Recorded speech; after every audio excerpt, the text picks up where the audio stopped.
Personally, as a COO of Workplace Futures Group, sustainability is such an important part of what we do, and it's something that's close to my heart. We became B Corp just over a year ago, and that was driven by myself. That's made a big difference to what we are as an organisation. Partitions being a big part of what we do, we build an awful lot of them and have done over the years. We thought, how much carbon goes into these fit outs when we're building partitions. So we engaged with Max Fordham, who are experts in this field, and they also engaged with some other sub-consultants in terms of fire and acoustics, which then produced a very detailed report which has enabled us now to look at how we make decisions going forward.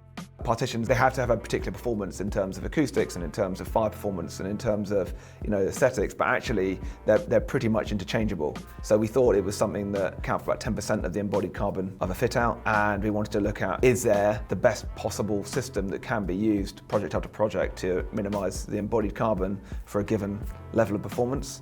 There were some surprises from the study. We found that transport had a surprisingly big impact because partition systems are not really high in embodied carbon, and therefore where they came from actually mattered. We thought that perhaps clayboard was pretty low in embodied carbon, but actually where clayboard is manufactured typically is actually in Central Europe, and we couldn't find any more local clayboard manufacturers, and therefore transport seemed to dominate. So we're constantly looking for new innovative types of partitions or plasterboard alternatives that we can look at. One of them was breather board, which is a product from Adaptivate, which is made from the byproducts of animal waste industry, which we've got a sample of here.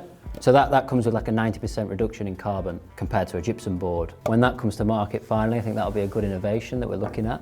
So it's really encouraging that both of the businesses have invested their time, resources, energy and finances into this project because it's so foundational to inform the decision making, both internally when they're running projects and from an educational perspective within the businesses, but also externally when they're helping advise clients. For those clients, how they can then better communicate the advantages of those buildings to their occupants, to their investors, to their insurers. And it's so valuable to bring these narratives and stories to life.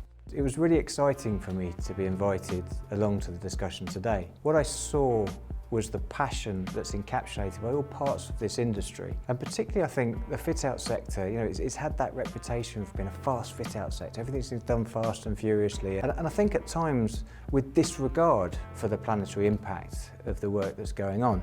I'd like to commend Workplace Futures Group for not just doing this research, not just investing in this research, but actually investing the time in understanding the impact of it and ensuring that we can use this research as a sector with empathy to drive change in the fit-out process.